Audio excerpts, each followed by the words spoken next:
বন্ধুরা, সাকসেসের 3টে ধাপ আছে। প্রথমে স্বপ্ন দেখো, দ্বিতীয়ত ঘুম থেকে ওঠো, আর তৃতীয়ত দাঁত মাজো। এই 3টে না করলে মোটিভেশন ভিডিও দেখেও কোনো লাভ নেই। পড়ে গেলে উঠে দাঁড়াতে হয়, না হলে স্যার বুঝবে কি করে তুমি পড়ে এসেছ?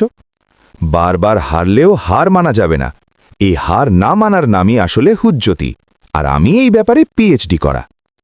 অতীত মনে রেখে মানুষ কি না পায়? খোকাবাবু যায়, লাল জুতো পায়, আর বড় বড় দিদিরা সবকিছু বুকি মেরে চায়। একসময় এমন আসবে যখন সবাই তোমার সাথ ছেড়ে দেবে, চারদিকে মানুষ থাকলেও নিজেকে একা লাগবে। তখন একটাই কথা মনে রাখবে, বেশি কথা মাথায় রাখার দরকার নেই, মাথায় এমনিতেই রাখতে পারে না। বিপদের দিনে কাউকে পাশে পাবে না, শুধু একজন থাকবে, বন্ধু। আর খোঁজ নিলে দেখবে ওই বন্ধুই বিপদটা ঘটিয়েছে। আরাম হারাম, আর আমি একটু হারামি। মানুষ পরাজয়ের জন্য তৈরি হয়নি।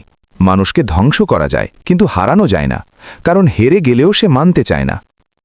যে মানুষ সবাইকে ক্ষমা করে দেয় সে বড় মানুষ, তাই আমি ছোট মানুষ, ক্ষমা করতে পারি না, মনে রাখি। অনেক কিছু ফিরে আসে, টাকা, মানুষ, সম্পর্ক, কিন্তু সময় ও আর কল ধরেই না। যার ইগো প্রবলেম আছে, যে বলে আমি কখনো ভুল করি না, বুঝে নেবে সে আসলে কিছুই করে না। আর যে কখনো ঠিক করে না, তার চেষ্টা না করাই ভালো।